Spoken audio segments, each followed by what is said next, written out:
On this episode of the Autism Family Resource Podcast, we're sitting down with Mary Ann Hughes, a compassionate and knowledgeable special needs divorce coach. She shares her valuable insights on how to protect your child's well-being, manage the complexities of the legal process with confidence, and find hope during a difficult time. Whether you're going through a separation or just want to be prepared, this is a conversation you won't want to miss. Welcome to the Autism Family Resource Podcast. We provide guidance and insights for parenting neurodivergent children. From Peer Hearts Therapy, I'm your host, Brian Keene. Welcome back to the show, everybody. On today's episode, we have Mary Ann Hughes, who is a certified divorce coach and mediator specializing in working with parents that have children with special needs. Welcome to the show, Mary Ann. Thanks, Brian. It's a pleasure to be here. Thanks for having me on your show. Not a problem. Thank you for coming on and sharing everything you have to offer to everybody. So let's go ahead and get this thing started and let people know about you and who you are and what makes you you and why you do what you do. Sure, happy to. So I'm the mom of two children, now young adults, on opposite ends of the autism spectrum.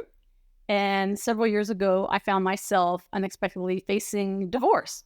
Wasn't something I anticipated or planned for, but it's something I had to figure out how to navigate in order to get the best result for my children and trying to plan for our future. So make a long story short, I eventually did get a good result for my family, but decided there had to be a better way for other families to go through this, considering the high rate of divorce that impacts families that have kids with autism and other challenges and special needs. So I started Special Family Transitions, my first time starting a company after being a stay-at-home mom for about 20 years, and became a certified divorce coach to help others navigate the overwhelming complexities that are involved in divorce when you're trying to plan for the future and plan for what's going to happen to your kids and to yourself as well.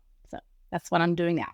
Awesome. Definitely a very niche-y thing, especially divorce coach. You don't hear that very often, but I think it's something that's important, and we've actually talked before. Probably not the funnest topic, but a real topic. So go ahead and tell me about that, like statistically wise, kind of like why is this important?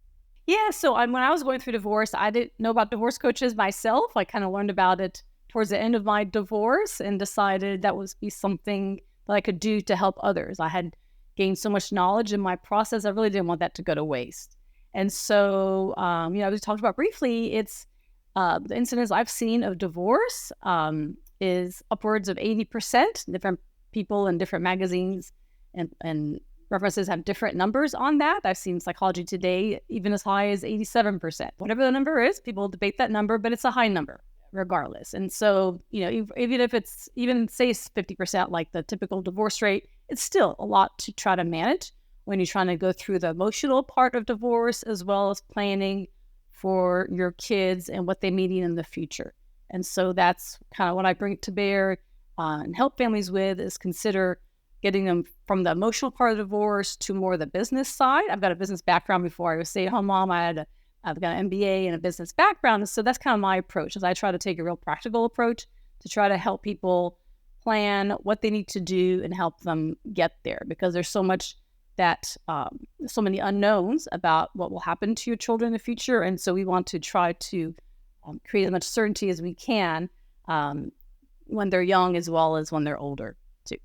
Awesome. That makes a lot of sense. It's like, obviously you want to work on a relationship if you can, right? But if not, and you're going through divorce, at the end of the day, you want to make sure your kids are taken care of. And it sounds like that's kind of where your wheelhouse is making sure you have the resources and stuff to make sure your kids are provided for. So that's huge.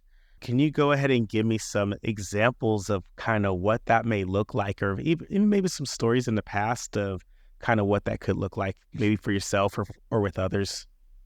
Sure. So the first thing, I guess, when you're first facing divorce is how you're going to share the information with your kids, right? And so I'll premise to say I'm not an advocate of divorce. I'm not trying to promote divorce, but sometimes it happens. And then we've got to figure out how to deal with that for ourselves and for our kids to get through in the best way possible. And so I really struggled trying to help my kids through that process.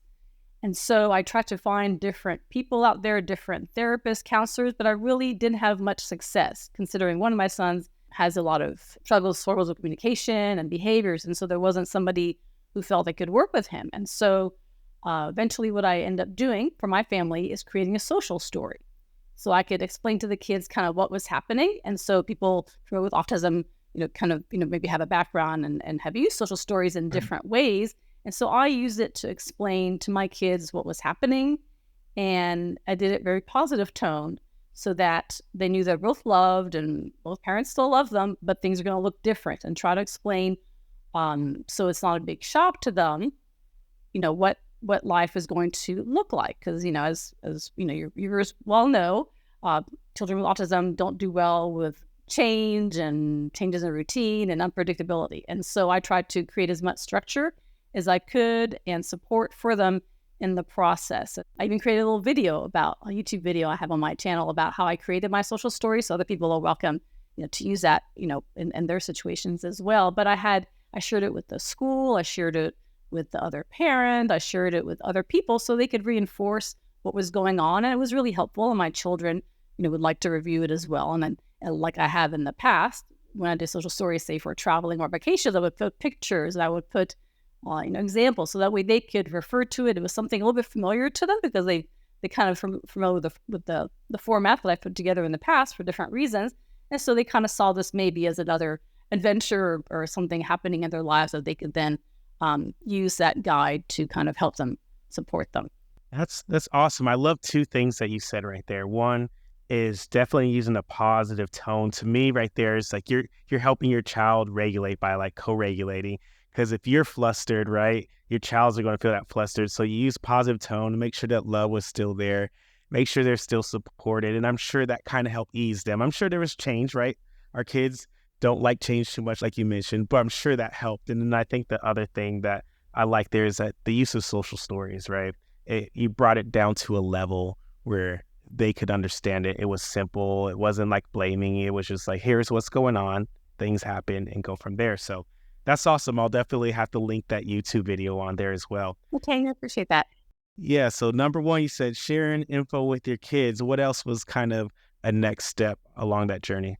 Yeah. So one thing that made it difficult for me in terms of trying to figure out how to move forward is I didn't want to make any rash decisions or rush into anything that I'm going to regret later or that wouldn't take my kids' needs into account. And so I tried to look at it as a long-term perspective. Some people want to maybe get done with divorce, get that as quickly as possible, maybe work on other things later, planning. I take a different approach. I wanted to think about all those things as part of the divorce process so that later they wouldn't be missed or wouldn't be too late to talk about those things and make sure that my kids were protected, our kids, right? So that's why my divorce took a long time and took a lot of energy and resource to get to that point. And so I don't want people to have to spend all the time, money, and effort that I did. That's why I'm doing what I'm doing. But you want to think about the future. So, for instance, what are some therapies they might need? What are some, if they're in school now, what are some things that they may be doing after they get out of school, or some programs when they're adults? Because mine were becoming adult at the time. And so I had to start thinking about that. So not only was I dealing with a divorce, a whole life change, for me and my kids, but I also had to try to go through a transition process.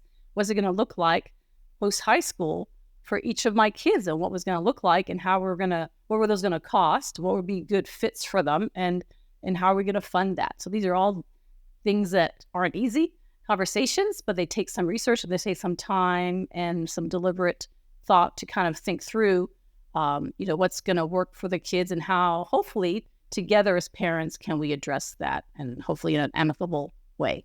Makes sense. So definitely number two is definitely be meticulous, right? So do a little bit of your research, figure out what's going to be the best way to support your child.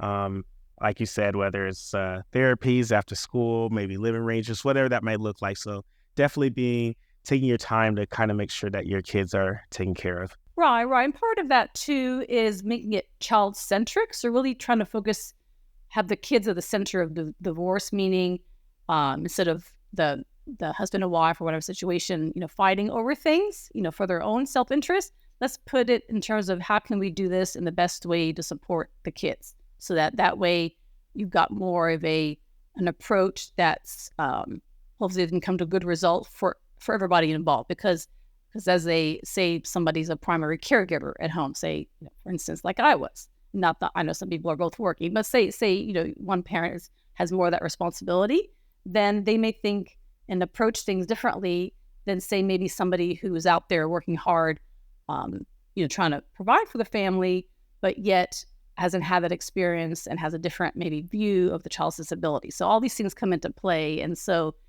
as a coach, I try to get people to think about both sides of things and how can we make this work so that everybody's interests are met. Awesome. I love that. Child-centric. All right. So we got number one, like sharing the information with the kids, making sure that they're understanding and feel comforted. Two, don't make really big decisions too quick without making sure things are child-centric. And then what's another strategy kind of going forward if someone right now is kind of going through it? Yeah, some people get so caught in the emotion of it that they can't get past the divorce. They just let it consume their lives. And granted, it's a very difficult time and something hard for a lot of people to go through for a lot of reasons, right? Especially whether you're married a short time or a long time. Either way, it's difficult.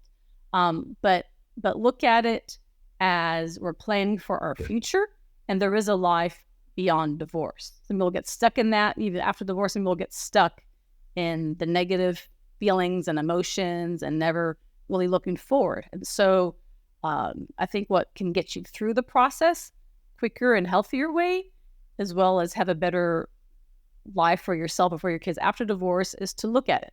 This is a change in our life. I mean, it's not the end, I guess is the point. It's not the end, but it's the start of something new and something different. And so we want to take a positive approach as we go through as much as we can, even though people don't usually use positive and divorce in the same sentence. But that's the intent, is how do we create positive outcome out of this process? I love that, because it is rough, right? Anytime you go through major life change, I think that is tough. And we got to find a glass half full. What's the good things we can work with, right? And life will go on no matter what. Thank you for sharing that. All right. Is there anything that we haven't discussed yet that you feel like you want to share with our audience? Sure. So I do want to share is one thing that makes divorce, special needs divorce, as I call it, kind of unique. It's something we have to think about, is protecting our child's benefits, government benefits now and in the future. So a lot of families may know that there's a cap, currently it's $2,000, on what a child or adults can have in their name to be able to be eligible for, say, SSI and other benefits. And so it's important as part of the divorce that you think about that, work with professionals who understand that. So you want to find a family law attorney who understands how to word things, how to position things. You might be working with an estate planning attorney to create trusts. There's a third-party trust, so there's a first-party trust. And you've got to be careful how child support is paid. And sometimes working with a financial expert helps in terms of planning, figure out what those costs are going to be, and having a forecast for the future as to what the expenses are for everybody involved. As a coach, helping you through that process for everything that you haven't really thought of or to think about, then I can, definitely support people in that. But I've also taken a different role recently, an additional role, I should say, not different.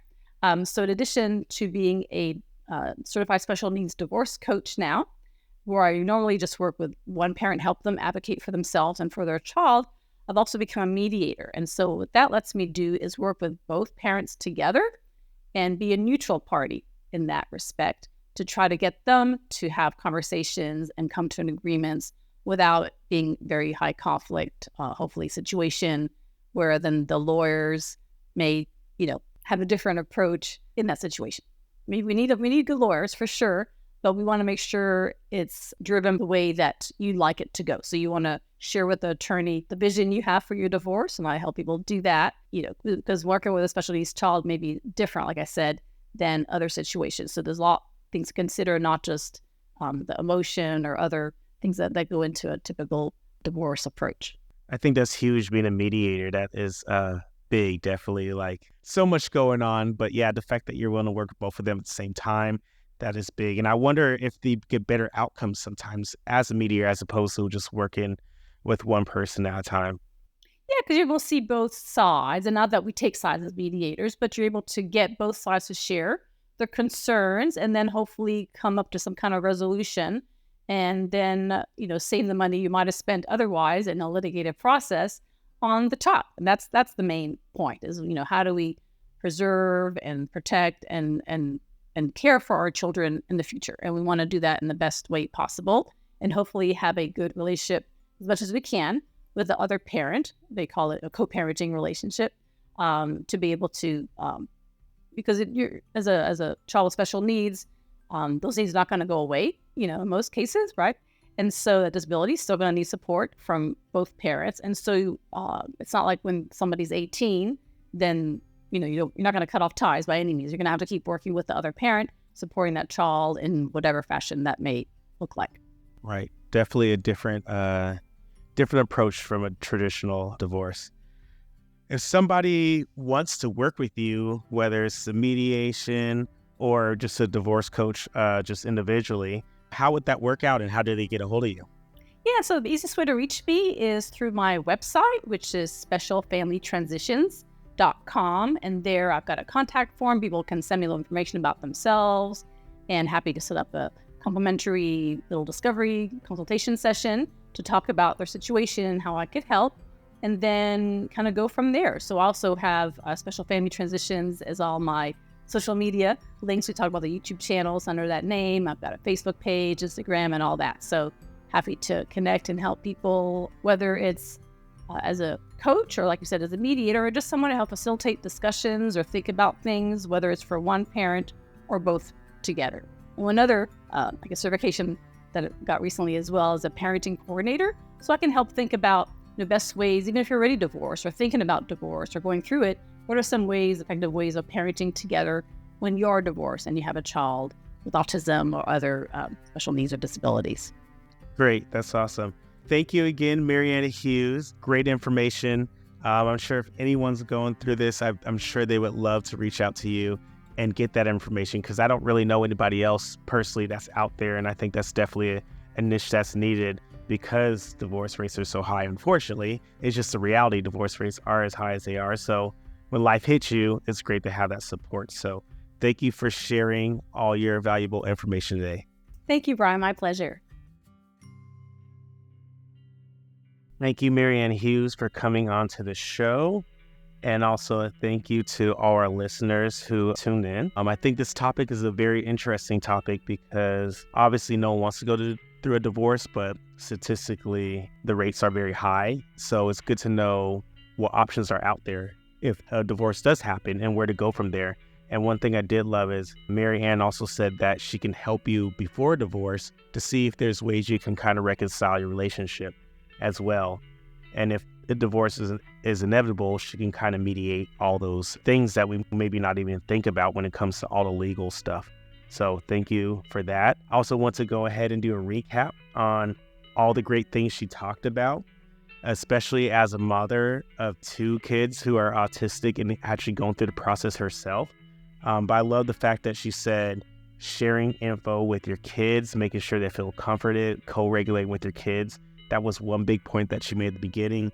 The second one is just not to move too fast, right? So we don't mess up any legal processes. I can only imagine how she talked about financially when can only be $2,000 in your kid's bank account. If things aren't set up correctly, you can kind of mess up your child's benefits. So I think that was another big one about not moving too fast. And I think the third thing that she ended off with was just being able to move forward, right? This is a tough time to go through. Planning for the future and realizing that life goes on beyond this. So making sure to kind of keep your head up and realize that things will be better on the other side.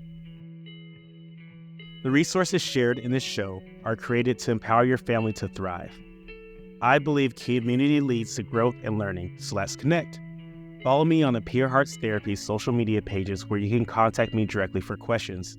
The links to this show and my contact information are in the show notes. Just scroll down in your podcast player or simply visit pureheartstherapy.com for more information. Thanks for listening to the Autism Family Resource Podcast. Subscribe now for more resources to empower your family to thrive and live your best lives. See you next time.